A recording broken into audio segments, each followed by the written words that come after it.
G'day, legends, and welcome to the Pot Noodle by Celtic Down Under. I'm your host, Jared, and joining me tonight are Shane and Liam. How are you, Liam? Cold, mate, but otherwise very good. Yeah, spent spent an hour today onto the tax office, which was fun. Don't worry, I've not done a Sevco. It's to do with my visa extension, so it's fine. I was going to say, Liam, you had a full head of hair at the start of dealing with them, and now look at your uh, haircut. aye. How you doing, Shane? Yeah, really well, thanks, mate. I've just started back at work today after a little bit of an extended break, so it's good to kind of just chill out last week and take it easy and just have a break from all the hustle and bustle. And got to get into some cricket and took my parents along as well, which was really enjoyable on the weekend. So back into it now, but really enjoyed my reboot. Put it that way. Glad you had a break, mate, and we'll get into it. But yeah, it's this time of the year, it's really awkward, especially when over here it's absolutely boiling. Up north, it's flooded. What else have you got? Floods in Victoria, and then you look at Scotland, and there's just like people pretty much getting buried in their houses in snow. It's pretty bloody cold, and then Liam's over there looking like he needs to chuck on some sort of blanket or something, or a snuggie. Remember snuggies? Liam should be Oh, yeah. rocking them, I reckon, on the pod. There you go. Aye. For anyone who's ever seen Family Guy, get me a Yankit. That would be fun.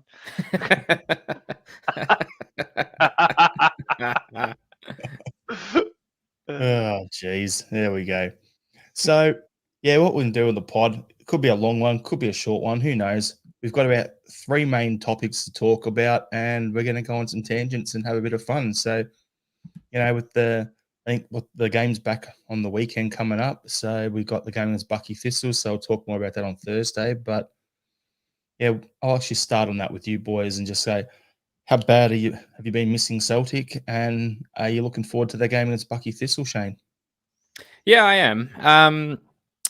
Yeah, it's kind of unusual to go through a bit of a period where Celtic isn't playing. It's a little bit unusual. You're kind of in that habit of just expecting the weekend to roll around. And for you and me in particular, Jared, looking at when we have to set our alarms to get up on time just to see kickoff and stuff like that. So from that sense of being able to get a little bit of a better sleep pattern, it's been a little bit more appreciated. And considering our A-League season here is pretty much in full swing, I've been able to substitute a little bit of football in its place. But no, I am looking forward to seeing Celtic back in action against Bucky Thistle. And yeah, can't come soon enough now. I'm starting to chomp at the bit a little bit. And Liam, how about yourself? Well, it's ironic that we're playing Bucky Thistle because if I have to go another week without Celtic, I'll be hitting the Bucky. It's murder.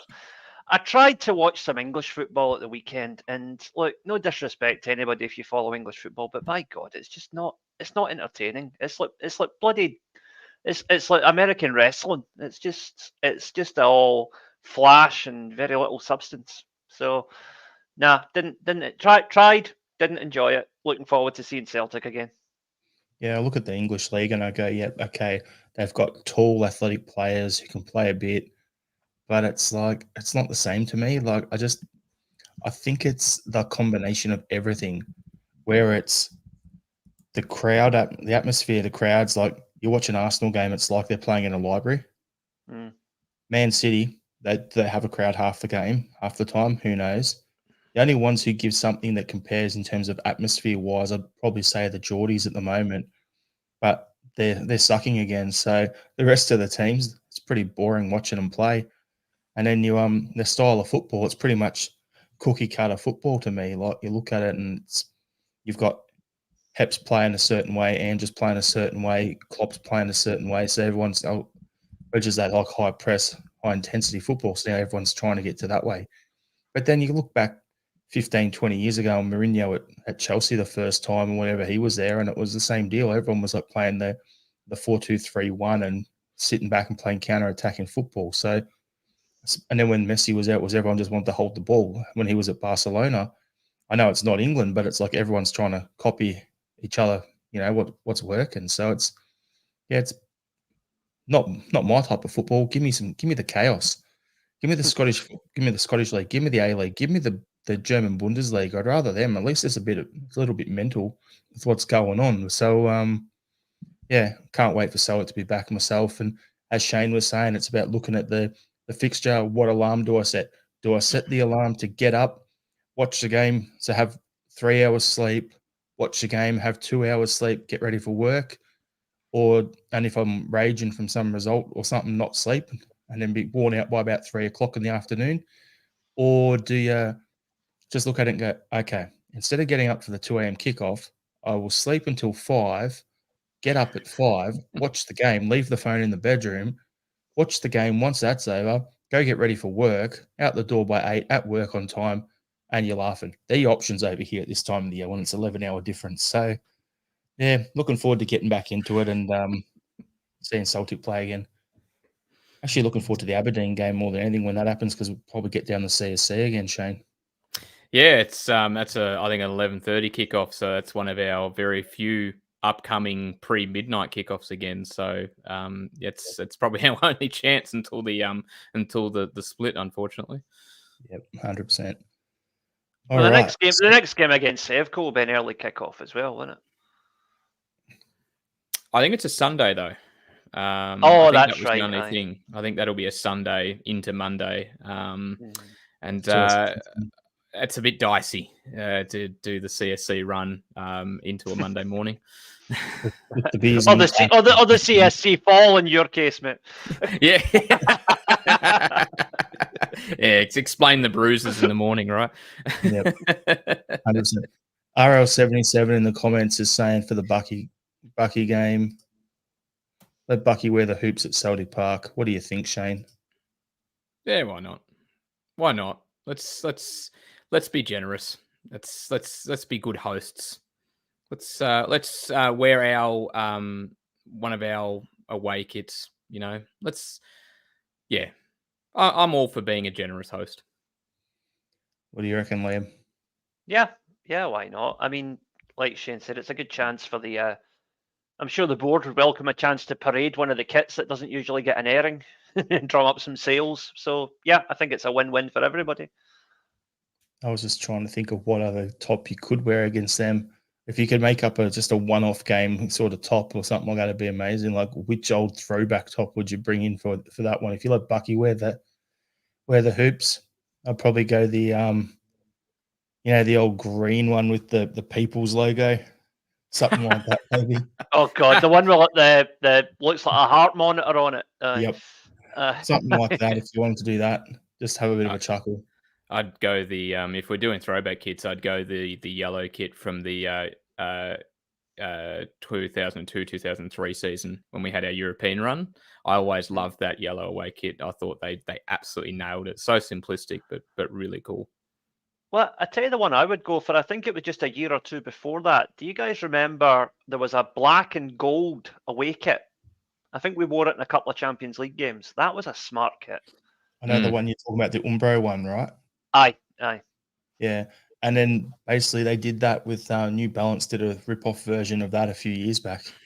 I know because I bought it for my wife and it's hanging up in the wardrobe. The New Balance one wasn't bad though, I must admit. For even though it wasn't the same as the Umbro one, it was still pretty good. I've seen it out and about here, and it looks crisp. Well, black and gold's a good combo. Black and gold's just a good combo. We should do more kits in those colours.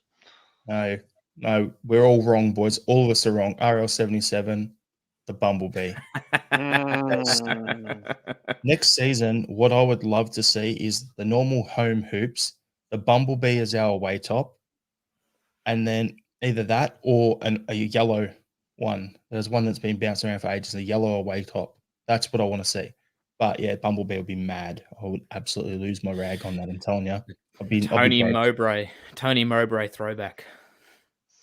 If you're going to three lots of the hoops, you can go green and white, green and green like we did in the, Rogers' first run around, and then you can have the Bumblebee. Do all three of them. I'll be buying a lot. There you go, Adidas. Pay attention. I hope the club's listening because they've just made some money. The Bumblebee with Sydney Van Hooydonk in it. Wouldn't mind that. We'll use it as a segue into the actual first topic then, which the board would love that just for the shirt and number, the name and number sales, Extra lettering, yep, 100%. So, yeah, we're going to talk about the transfer window. So they will use that as a step in. So TikTok goes the transfer clock. We're halfway through the month. Anyone been announced yet coming in? No one's been announced yet. I'm sure we've all heard the rumours about Nicholas Kuhn. I think that's how you say it. Yeah, Nicholas Kuhn, he's coming in. It was originally £2.8 million. Now this story is saying it's a £3.5 million transfer. There's rumours that he's coming in for Barter to go out. I don't think that's going to be the way to do it. That's not really strengthening the squad overall. I would say bring him in. He's your what I've heard is your Paddy Roberts type inverted winger. So yeah, should be decent for us if we bring him in. But I'm going to ask you, Liam, what are the priority signings we have to make this window?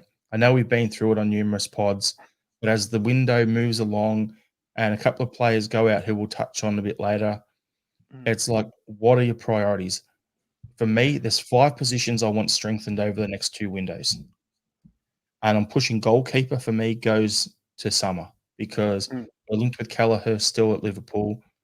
Joe Hart will probably end up at Shrewsbury. So really, I'm looking at it going, that's a position that can wait till the summer. But the other positions of them, I want to get 3 of them covered this window. What's the priorities, Liam? Yep. Goalkeeper, someone who can genuinely challenge Joe Hart. But like you said, that could wait till summer if need be, because I'm confident enough to run with Joe Hart till the end of the season anyway.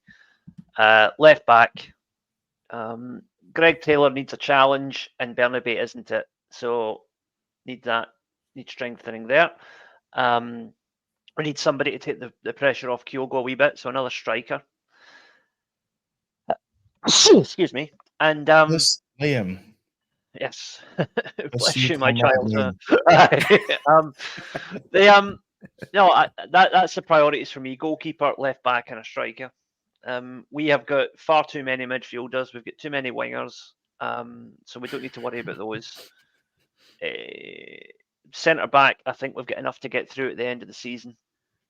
But yeah, I think left back, striker, and in order of priority for me, left back, striker, goalkeeper. What about you, Shane? I pretty much agree with what Liam said, although I probably put striker at the back of the 3. So for me, left back is the number 1 priority. We need to bring a left back in this window. It's absolutely critical. As Liam touched on, Taylor needs someone to challenge him and either challenge him to get better or take his place either way, because he's not at the level that he was under Ange.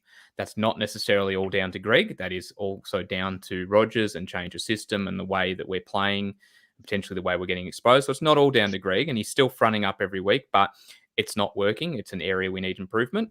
Bernabei is not the answer. He's probably got to leave this window. So that's part and parcel of bringing in another left back. That's the most crucial one.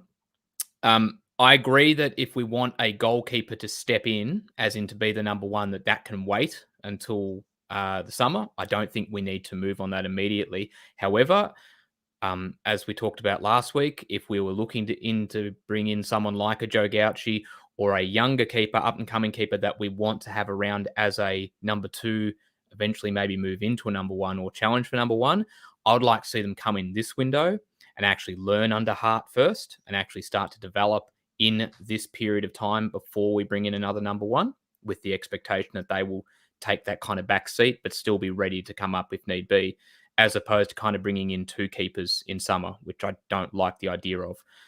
And then look, I'm pretty bullish about our striker quartet, if you want to call it that, or double act in terms of Kyogo and O. I think we need a third striker in, someone to lead the line just to help push those 2 along and challenge, and particularly for international duty and so forth. But that's on the lower spectrum in terms of my priorities. Definitely left backs at the top. I think Liam is in agreement with that. You're probably the same, Jared. I probably put goalkeeper second above striker. Yeah, so for me, you pretty much covered it. I thought Liam said we didn't need a winger. I actually thought, okay, we did need a winger, but that would have been my 4th option that could have waited till the summer. To quote Rodgers from last time, I've got 1,000 wingers or whatever it was, something along those lines.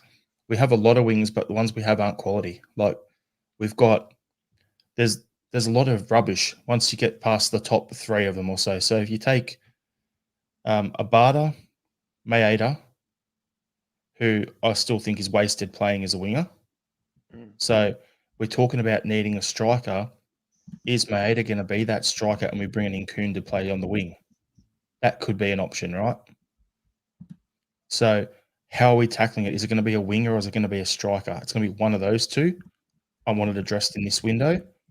I wanted a left back was the number 1 priority, and goalkeeper, yeah, that can wait till the summer for the starting quality one. The other question though is at centre back. What are we going to do there?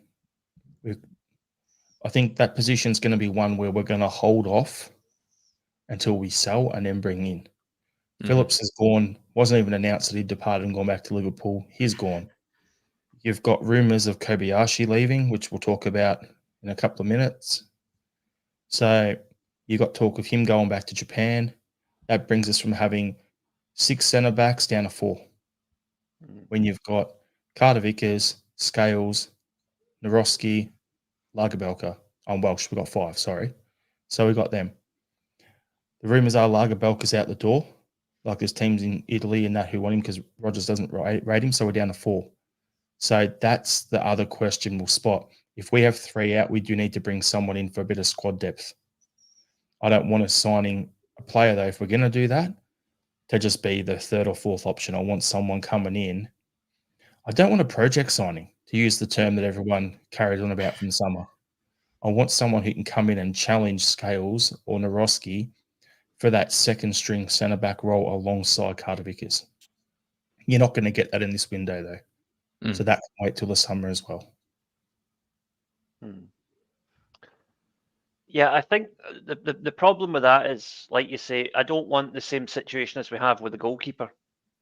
In that we've got 2 who are perfectly happy not being first choice. Anybody who comes in for any position now has to want to be number 1 in their position. That's, they're Siegrist and Bain are both perfectly serviceable goalkeepers at their own level, but they're far too comfortable just sitting on the bench. And it's not a healthy place to be. Yeah, agreed. And I think, you kind of want that redundancy as well, right? So if we had 4, you'd probably still want someone that you can bring in the case of a centre half, injury crisis like we had earlier at the start of the season. So I think 4 would be the bare minimum that you'd want in terms of centre halves that could step up and play, but probably 5 ideally in the squad, really. That's not necessarily saying that they have to be just exclusively a centre half. They can be someone like a Scales who has that ability to, move to right back or left back if need be. But you do need that flexibility. I agree wholeheartedly with what you said, Jared. That won't be this window. You're not going to have people leave in this window to come and play second fiddle and try and push to be number 1. That's not going to happen this time. That will be more of a summer thing. I think centre half is one of those areas where, just by virtue of the fact that people still underrate him, in my opinion, people will fancy their chances of coming in to try and maybe take that spot off Liam Scales. And that's no slight on him. He's done a tremendous job and he's absolutely grown within the role. So you can't tell me that he hasn't improved from when he first went into our starting 11 this season to where he is now. He's continued to grow. I'm quite bullish. I think there's further opportunity for him to get better. So he may continue to develop. But I think people will come in and say, well, look, we might fancy our chances of knocking him out of starting 11. He might be one of those players that kind of is always on edge a little bit, and he's going to always have to continually improve. He's done that. I don't see why he couldn't continue to do that, but just a school of thought.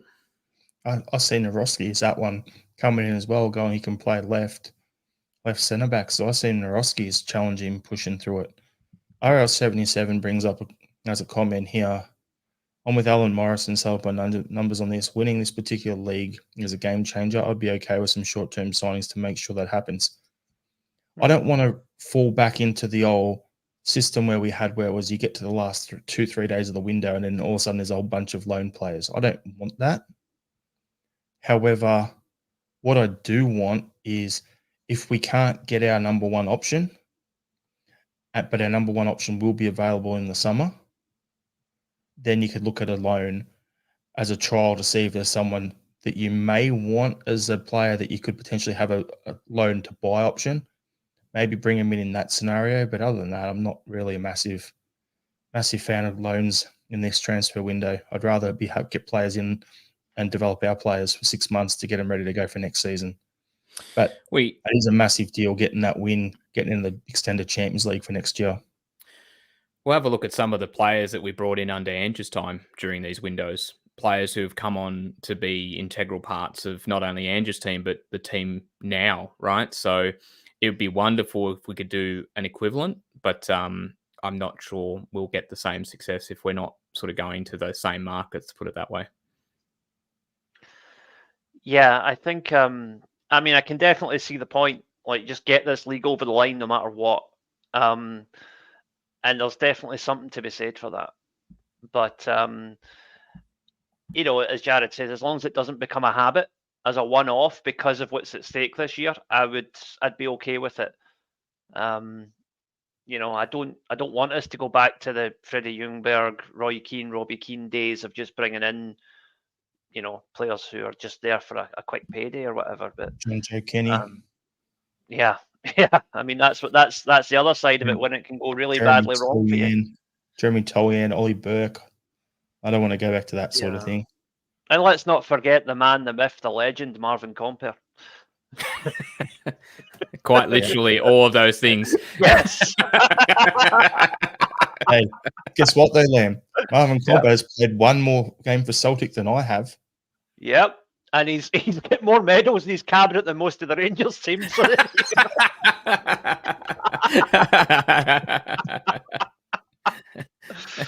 So yeah, no, it's like I say, as long as it doesn't become a normal habit, then as a one-off, I think I know 77 spot on. I would be okay with a couple of short-term deals just to get this season out the way, because we're not as secure as we should be at this point. Because let's face it, Rangers are nowhere near us in terms of quality when we turn up.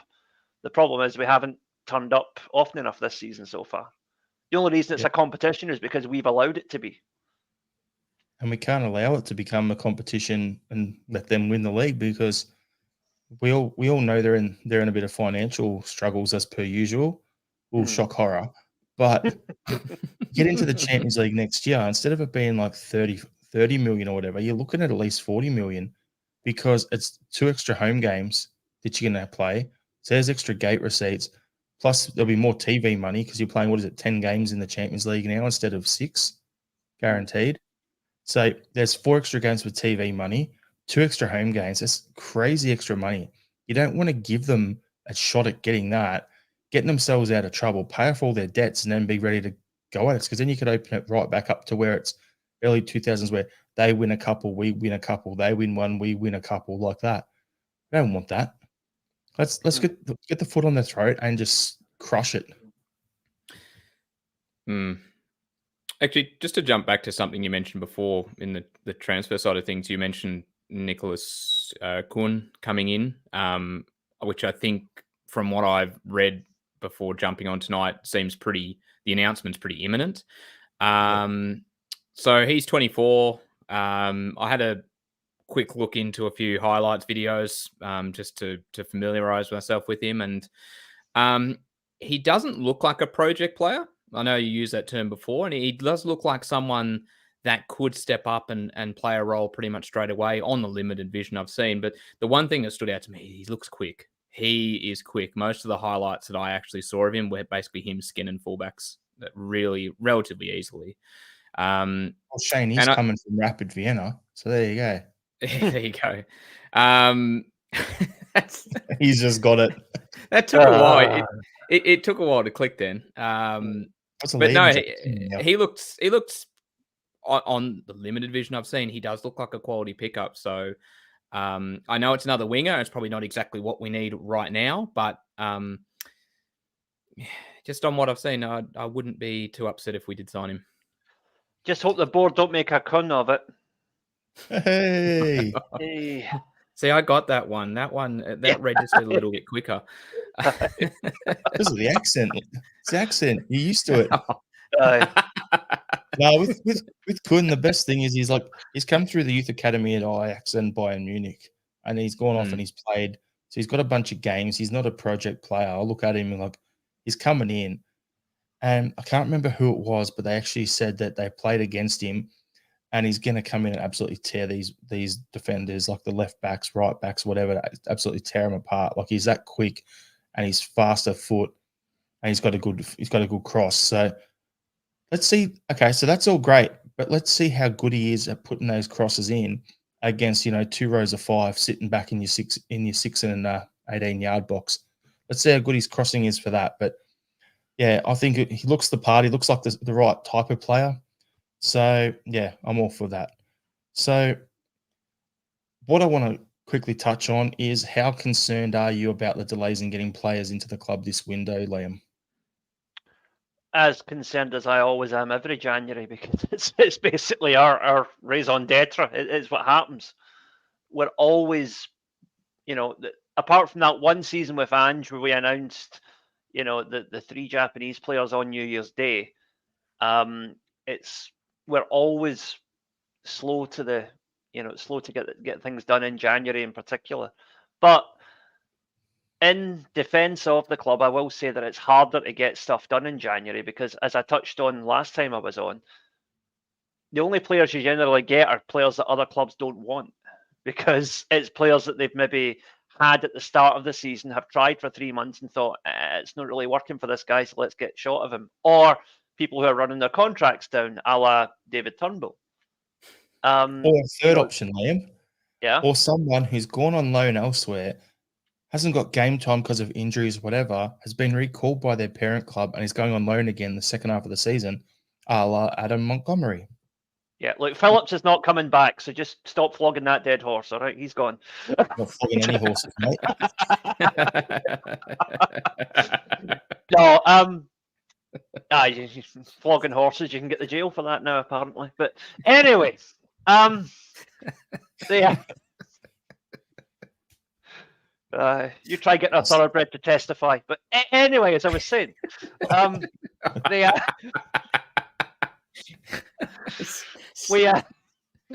just totally derailed this now, haven't I? We need to just get some deals over the line just for stability's sake, because there are going to be players moving out. We've already had Gucci move on, and good luck to him. I think he'll do very well in Kobe. Kobayashi's probably gone out directly. Kwon's away on loan. Hopefully, does a Christopher Ayer and comes back a much better player. But we'll wait and see on that one. And we'll just wait. We'll have to wait and see, because that's what we always have to do. But hopefully we get it done. Yep, 100%. I'm just going to bring up a couple of comments. So the Laird of Lanark saying a lot of people miss the fact we only have 2 true wingers in the team, and MJ Yang isn't the level we need, and Forrest is past it. So realistically, yeah, Yang, I said last week, I think he should probably go on loan within Scotland. Mikey, yeah, been done. I think they're keeping Jamesy around till the end of his contract, just for the locker room reasons, and he knows where everything is. Like, it's good. You need to have people around you, around the club who get it. It's like what we did with Lustig for the last couple of years. He wasn't the player he was beforehand, but it was worth keeping around. Probably the same reason why we keep Bain around, let's be honest. But I'm gonna throw one at you here, because I want to get Shane about your concerns first. Did you say how you are about? I don't think you did. Oh, look, after Liam's chat and your chat, I'm far more concerned about horses, to be honest, as opposed to our transfer window. No, look, a little bit concerned because the reason for the concern is mainly around that there's been some obvious deficiencies in our squad this season. And those deficiencies and areas of improvement, I think, should have been something that people were prepared to move on pretty quickly. So the fact that we're sort of down this line and we don't really have anything on a left back or even a potential goalkeeper coming in underneath Hart, that leads mainly to my concern. And obviously, if you contrast it with one of Andrew's windows as well, where we did make those New Year's Day signings, which were really impressive. Yeah, by contrast, it's really poor. But just the fact that, particularly left back, and I keep coming back to that, we've been screaming out for that for a little while. I was kind of hoping early on in a window we'd have something done and dusted for that. So to get down this far and to not only do we not have a left back, but not really having an idea of who we're going to bring in for it, or at least not one that I've seen, that's where most of my concern kind of arises from. Yeah, and I'll jump off the back of that because that's where my concern is as well, Shane. It's not that, okay, as we said, there's a certain positions we need to focus on over the next 2 windows, as I said early on in the pod. But the thing for me is it's been pretty obvious since like mid-September where we're at and what positions need strengthening. Where are these guys? What's their scouting department been doing? What's our recruitment department been doing in that time? They've just been having a jolly sitting around twiddling their dicks or something like that. Who knows? Like, I tried to get you, Shane, with the drink. Like, they just been sitting around there doing that. It just makes no sense here. So, yeah. Well, RL77, Dean Liam's having them there. You can't prove that. You've no evidence. Michael McDonald, we need to get players on a free and pay top wages. Either that or gamble on a top player coming to the end of his career. I don't think we would do the second one for the fact that, the club seems obsessed with having a sell-on value, sell-on something you can get here. The lad is saying, what do you guys make of Kelleher and the fact that Salary Sports says he's on about $32K a week and Ange bought Bernabé? I don't get the last bit there, but Kelleher, for me, yeah, I think he looks the right player. 32K, we can afford that. I think our top earners are on about the 35 to 40 range. So if you bring him in, match him and get him in there, he's 25 years old, international, makes sense, get him in, sign him up on a 5-year deal, and if he stays for 3-4 years, you get a Fraser Forster sort of thing, and you can sell him off again, and he's still going to get his next big move. We get the player in that's going to do the job for us, and we're laughing. So I'd actually be pretty happy with that.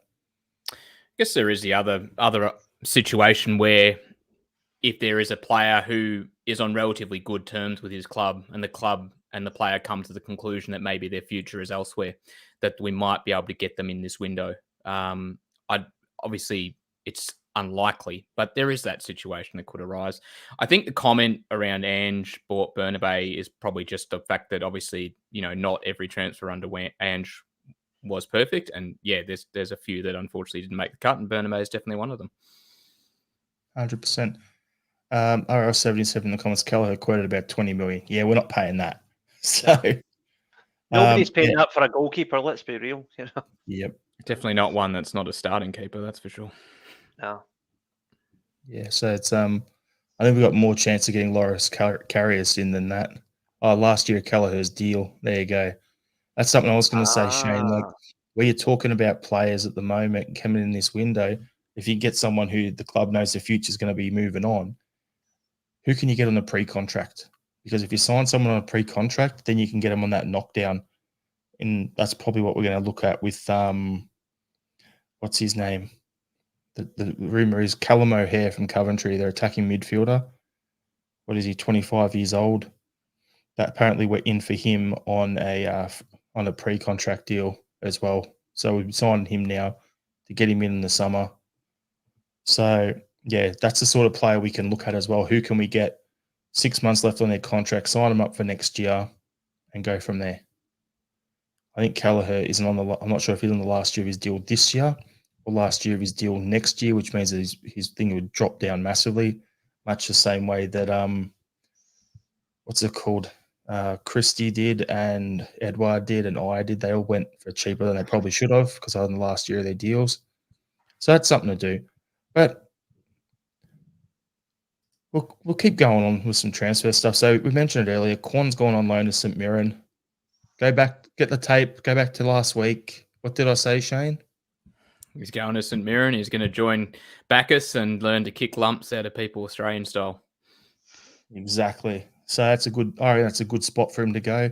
I'm actually pretty keen on if we're going to loan guys out, send them to other Scottish clubs where they can, you know, kick lumps out of other players or, affect the league overall while not having to play against us. So I think Tilio on loan, Yang on loan, those sort of guys would be worth getting out in Scotland. Quan goes out on loan. Burnaby, if we can't sell him, send him out as well. So yeah, there's a few guys there that we've got to get people out of the club. Itaguchi's gone to Vissel Kobe. I touched on Kobayashi early on. Apparently he's going to join Harry at Yokohama F. Marinos, unless anything has changed over in Japan that you've heard, Liam. So No, that's the rumor, and not confirmed yet at all. But that is the rumor, and it would make sense for pretty much the same reasons as Itaguchi's move made sense. At that level, Kobayashi would do very well. Yep. So, are you expecting many more to leave this window, Liam? Probably another 2 or 3, I reckon. We'll look to try and move on David Turnbull because I don't think he's going to sign a new deal. If we're going to get anything for him, we'll get it in the next couple of weeks. James McCarthy should move on, but to be honest, if I was him, I don't blame him for just sitting there and taking the obscene wage packet he's getting because, it's Celtic's fault for giving him that contract. It's not his fault for saying, I'll run it down, So I don't think he's going anywhere, although he's not going to get anywhere near the first team. I think realistically time's up for Mikey Johnson. As we said before, James Forrest will probably stick around just because of the impact his experience has on the squad. I would want to move on either Bain or Siegrist and then get rid of the other one in the summer because I don't think keeping those two around is a good idea. But we need 2 goalkeepers in the interim, so have Joe Hart plus one of them because they're both about the same for me. And yeah, like you say, get these so-called project players out on loans like Quan. Get Telio out there on loan somewhere. Get Yang out on loan. With the option to recall them if we have an injury scare. There needs to be that due diligence, if you like. But yeah, these guys need game time, and until we have a reserve league, loaning them out to Scottish clubs is the only way to do it. And the fact that Quan went to St Mirren instead of going back to Asia tells me that Rodgers still sees a player in there somewhere, which is good. Because I don't want a player to be written off when he's played a total of about 20 minutes. That covers Tilio as well. Then, so yeah, exactly. I'll bring up some comments here. Michael McDonald is saying, I have a feeling we're going to sign a big player along the lines of Bellamy or Robbie Keane. Hopefully he's got a better attitude than Robbie Keane. Lanark, Monty on loan to Motherwell, be a good move, and Tilio as well. Lager has gone quite quickly. Gaddafi Semtex, have you heard anything about Danny Ings? Oh, I don't know about what I want. Great name, that's all I'll say. Yeah, I know. It's brilliant. Haven't heard if he's coming up the road, but we've been linked with him a few times since Rodgers was at the club last time. Michael McDonald, the McCarthy pension plan. RL77 was saying McCarthy was Desmond playing Football Manager. Yep. Hail, Michael. And Gaddafi Semtex is saying Kelleher is out of contract in the summer, so that's even better then. Yeah, so the last thing I wanted to do, and this topic, this part of it goes to my wife here, because it was her suggestion. So what we're going to do 3 things: a funny one, a serious one, and a historical one. Each of us we've taken the job from Mark Lawwell. I don't want to say we are Mark Lawwell because I'd rather start punching myself in the face on camera if that was the case. So we're the head of recruitment at the club, and I want you to pick for some sort of transfer for this window that you wish could happen, but it's got to be an out there, never going to happen transfer, if that makes sense. So one that we know will never happen, right now, but we wish would happen. So what I want to do is go, in this exact team that we've got right now, what ex-player from your history of watching football do you think would come in and fill one of those priority signing positions in the team for us? We don't have to worry about wages or transfer fees or anything as a historical one. Then we'll do a serious one now, and then we'll do a funny one. Okay, so Liam, we'll get you to go with your historical one. All right, historical one. So someone who would come in and make an immediate impact in that team. If we're going completely crazy, Paolo Maldini. I think. Is that your funny? Is that your funny? Oh yeah, because going out there, that'll never happen. Yeah, Maldini. Yeah, happy days. yeah. It's a historic one, right? Maldini. I just think has all the leadership qualities and one of the best fullbacks to ever play the game, and it's exactly what we need right now. Shane. I'm going more recent history, and it pains me to say that it's now. I think we hoped that it could be possible at the start of the season, but it's now out of realms. Someone who would come in and fill exactly what we need right now is Kieran Tierney. Mm. Did I steal that from you? No, I was actually going to go funny. Historical one. We need a left back. Pat McLaughlin took my one in the comments right there. That's why I laughed. Oh, yes. Yes. The Roberto Carlos. One of the best left backs I've seen. He doesn't have the pace anymore, but he's still got the kicking power. So just set him on the hand strikers and we'll be happy.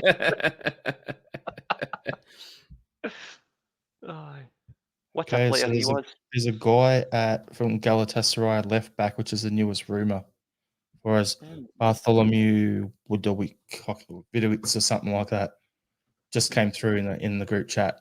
So there you go. There's a rumour kicking on. Greetings to the Jed. So we'll go with a serious one now. If you want one for the team that is actually be like, if we could, we know it's never going to happen, but it would be the perfect fit for this team. Who would it be? We'll go with you first again, Liam. Right. Okay, a realistic one. Right. I'll have to double check. Liam, right. We're not going realistic. It's never going to happen transfers, right? All right. So okay, this is never going to happen. Okay. This isn't going to happen, but one that would actually make perfect sense in this team. All right. A striker who offers something different than what we currently have. The Italian striker Bellotti. I'm not sure who he's with right now. Last I heard, he was with Torino. I think he's gone somewhere else since then. Maybe Roma. I need to look up. But Bellotti, Italian international striker, real sort of old school target man type striker. Really good eye for goal. Perfect foil for Kyogo, in my opinion. Shane, you got one? What do you want more thinking time? I initially, just because I think it's a little bit out there and I think maybe we missed the boat on this one as well, I was going to go with Geordie Boss, but more I think about it, the more I think we're actually still a chance. I think down the line we could be a chance, but in all honesty, Geordie Boss would be someone that I think is probably not going to happen, but is is obviously not historical and is a possibility if the planets did align. We've been talking ad nauseum about him for quite a while that we were hoping to bring him in. We missed that chance. He's in Belgium. He's doing well. His market value is going up, which makes me think it's unlikely we'll be able to poach him. But he's fantastic. And he even scored on the weekend for Australia at the Asia Cup. So his first goal for Australia. He's quality. And I would love to see him in a Celtic kit. All right. I was going to go Geordie Boss, but you beat me there. So as an Australian, I'll go Matt Ryan. Oh, damn it. That was the other one I had on my list. That was my realistic one. All right. And a funny one. So let's get ridiculous here. One that never going to happen. Funny one. Probably a player you've never heard of. You want a bit of thinking time, boys? Yeah. My one then would be just thinking there was some guy, I can't remember how you pronounce his name, but it was like he's playing in Ireland and his last name is Cockburn. Coburn, it's pronounced, but on the back of his shirt is Cockburn. How funny would that be? I see people walking around with Cockburn written on the back of their shirt. That would be funny. And he plays left back. Hey. That ticks the box too.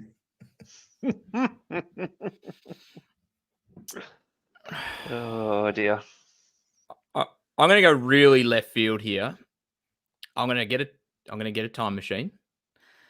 I'm going to take Chris Sutton from that era and have him playing in his prime in this era, because I would just love him. I love him at a comms level now, experiencing this Celtic dominance, but I would love it even more if he was actually playing against them in this time, and he would love it too. So I would get a time machine. I'd drag prime Chris Sutton, so 2001, 2002, Chris Sutton, bring him to this era, have him playing up front.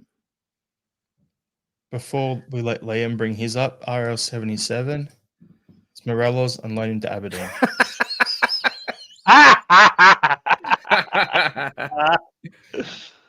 Oh, God. And Liam, you got to beat that now. Well, I've actually got one that could realistically happen. There's a player that I've admired for a while. Currently plays for Venezia in Italy, but I don't think he's getting a regular game. Is the former Russian international Denis Cheryshev. Can play on the wing, can play through the middle. Really good eye for goal. Was pretty much their star player at the 2018 World Cup. 33 now, so it would be a sort of a Lubo Moravcik type of he's not as good a player as Lubo, but same idea of like a guy who's past his prime but has a wealth of experience and has done it at the very highest level. So an Aaron Moyson. Well, yeah. And the thing is, we'd get him for probably pretty cheap, because Venezia are not a particularly wealthy club, even though they play in Serie A, and he's not getting a regular game with them at the moment. So we could pick him up, and I think he'd be a fantastic addition to the squad and give us a different option. All right, I'm going to go another one. Never going to happen. Signing, transfer across the club, but it has to be from within Scotland. All right. I know there was no pre-warning, so I'll give mine. I would sign David Martindale from Livingston, and I'd make him the water boy.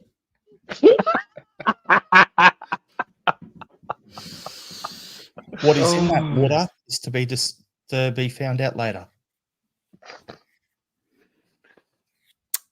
I would get Graham Shinney in, and then make sure Scott Brown is assistant manager. I'd sign Cyril Dessers and stick him in the creche for the kids to play with.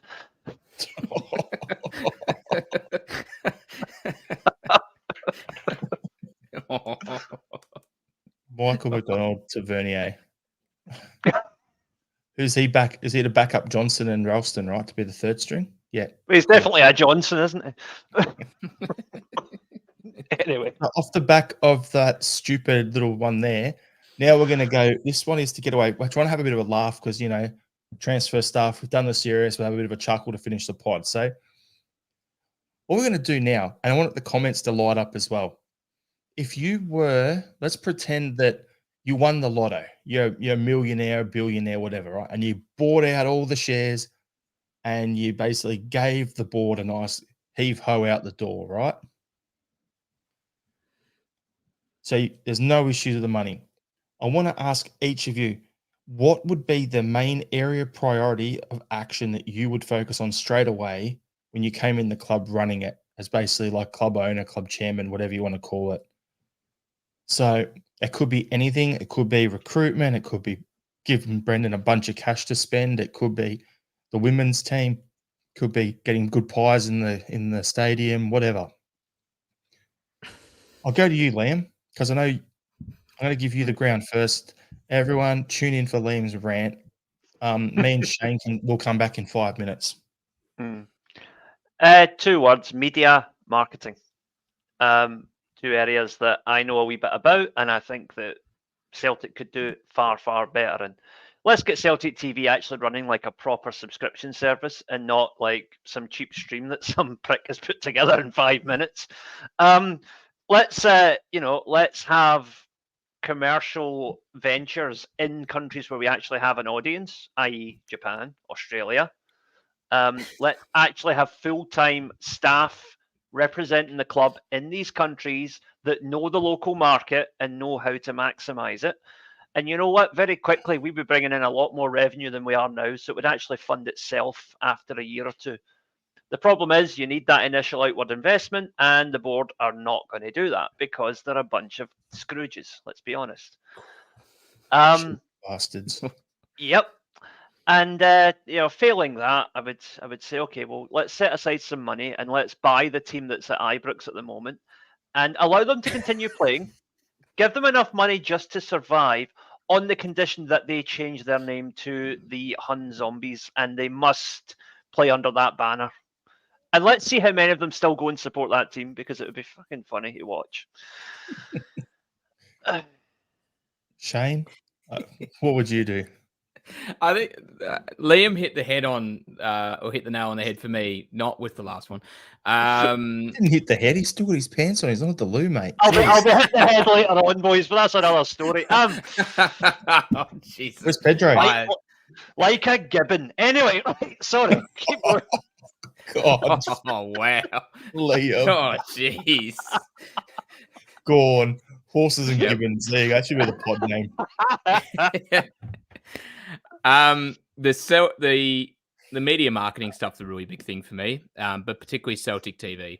And that is an area that I would invest a lot of money in because I think it's a big way that we can actually continue to grow our or can see continued growth with Celtic in countries like Australia, like Japan and elsewhere by making it much easier for people to watch the games, to stream the games, to get together and watch the games at a CSC. I'd be doing whatever I could to make Celtic TV some sort of smartphone or smart TV app, making it super easy for places to actually get Celtic games. Because right now, speaking from experience, it's quite difficult and it's not the easiest thing to do with Celtic TV. That's really the main area I'd focus in because I think that then leads into the other options of how do we grow our supporter base elsewhere. This is a world famous club, but sometimes, particularly in markets in Australia, it feels like there's an opportunity missed that we're not doing enough here to make Celtic bigger than what they are. And Celtic should be as big here, in my opinion, as some of the Premier League clubs that you see, right? We should be striving for that and we should be doing what we can. So that would be more friendlies in Australia. That would be more activities in Australia and Japan, of course, and other nations where we're having a growing fan base. Let's get the word out there. Let's get people involved, right? And continue to build on what we've started. So we've started that with Ange and Celtic. There's been a revival and a renewed interest in Celtic here. We don't want to see that drop off just because Ange has left. We want to see that maintain and grow. So let's invest in making that happen. Because not only do you get more international supporters involved and it helps grow the club that way, but you're also looking, or we can take the opportunity to continue to scout these kind of markets as well. So double down on not only are we just growing Celtic here, we're also taking the opportunity to look at these leagues as well, try and get players in, maybe have youth programs in Australia and Japan, build those up as well. They're the areas I'd focus on. On a kind of joking sense, something that's always irked me, which I definitely invest in fixing, is the lack of green and white striped beanies in the merchandising. I don't understand why this is such a difficult thing.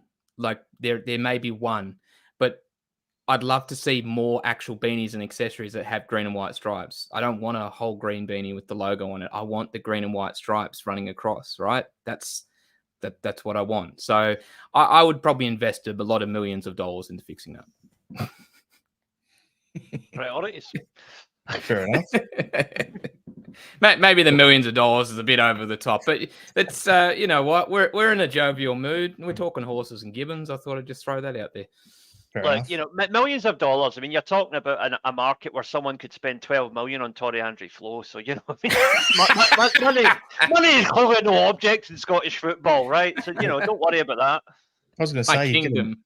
£1 million spent. What's that? Oh, yeah, that's you own 1 million Sevcos. There you go. Michael Ross is a solution for you, Shane. You can take up knitting. I could not take up knitting. I am not that very good at things like that, unfortunately. So if I want something to be made successfully and to be wearable, I wouldn't make it myself. I'll tell you what, if I ever going to see anyone knit anything on this show, I would love to see Liam use the samurai sword and the case as knitting needles and try and do it that way. We No, probably see, end up, I got in trouble last time. I was knitting. Apparently, you're not supposed to do it while you're attached to the sheep. lost it. Jeez. Gone. Someone yellow card. Give me yellow. Yeah. So on the TV front, we were talking about Celtic TV. For me, one of the things I was going to say was, wouldn't be just the TV. It would like the Celtic TV. Yes, that's pretty rubbish, but I'd be talking in general of people want to say, oh, those Glasgow teams only care about themselves. So the first thing I'd be doing is, all right, let's get everyone on side and let's go and hit. Look at the money that's handed out by Sky and whoever with the TV deal. Go and fix that thing straight away. That'd be the number one outside of the club priority for me, because that would help not just would it lift the overall standard of Scottish football, but the second thing for me and the main priority would be how much of a waste playing in the Lowland League is and the pathway from our youth program into the first team. That would be where I do it. We're a club where historically we bring through our own players. For me, a couple of my all-time favourites are guys who have come through the club. You've got no, I'm just kind of mental blank here. So the Maestro is my all-time favourite, right?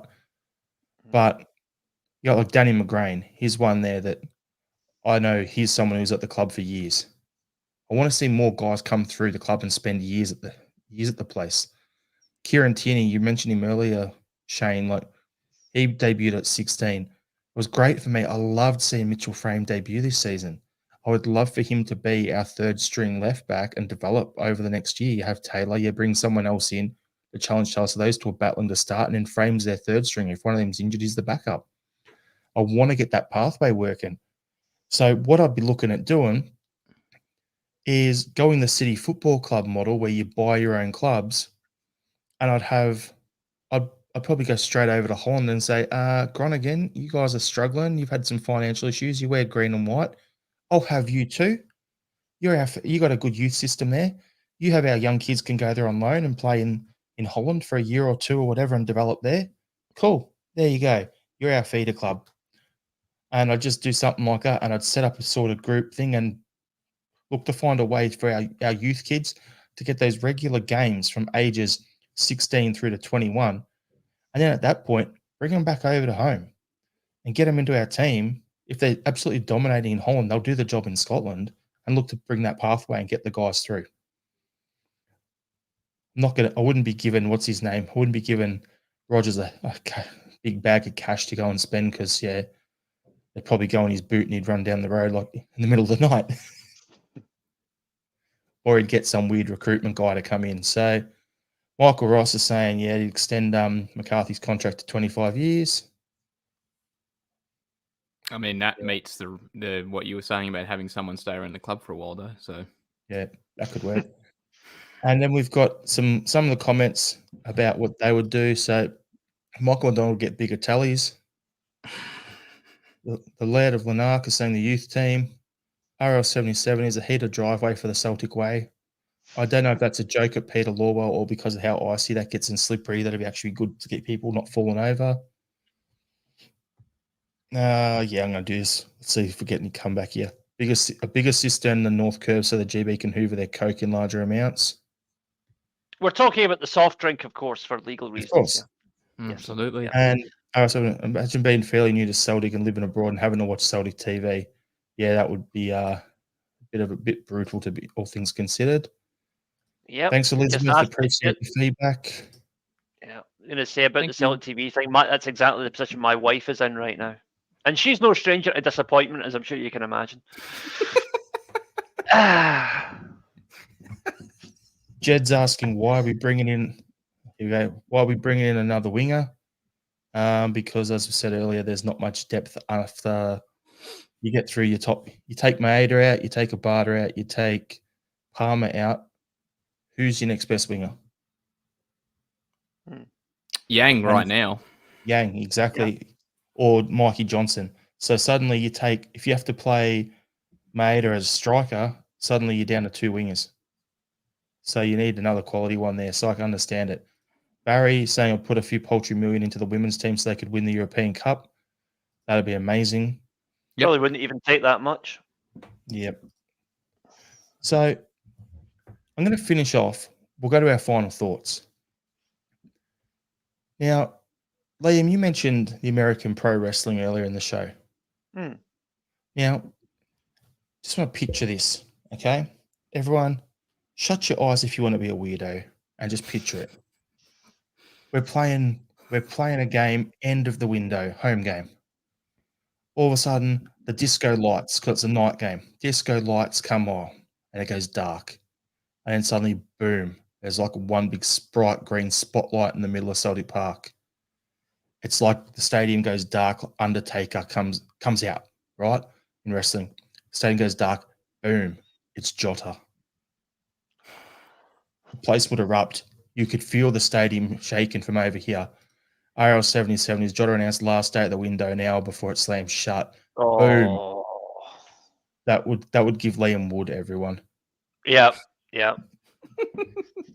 Michael McDonald, Jerry Springer's final thought. How'd you know where I got it from? Take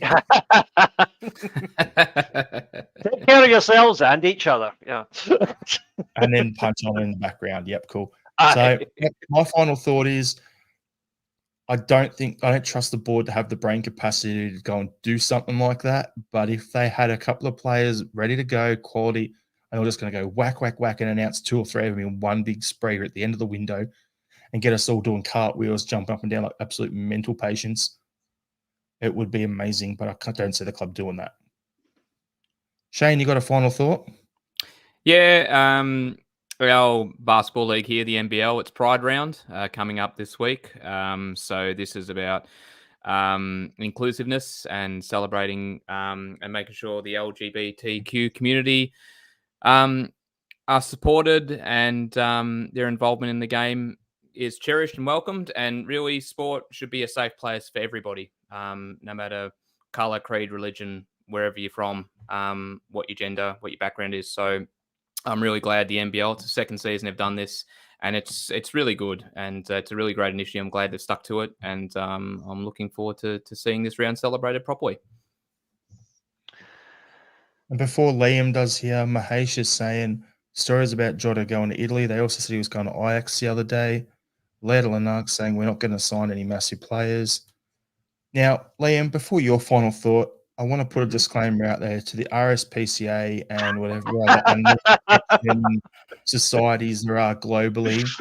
Those words spoken are not a reflection of Celtic Down Under, and they are Liam's words only. That Gibbon was giving me the eye. I don't care what anybody says. Anyway, final thought. You know, it's an uncertain world at the moment, guys. You know, there's a lot of stuff going on, different places, whatever. You know, Shane's talked about inclusiveness, and I'm all for that.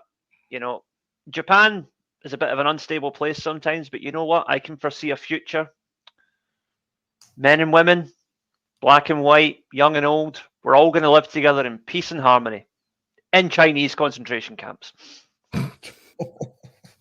All right, everyone. Hail, hail. Thanks for tuning in. See you next week. Hail, hail. Hail, hail.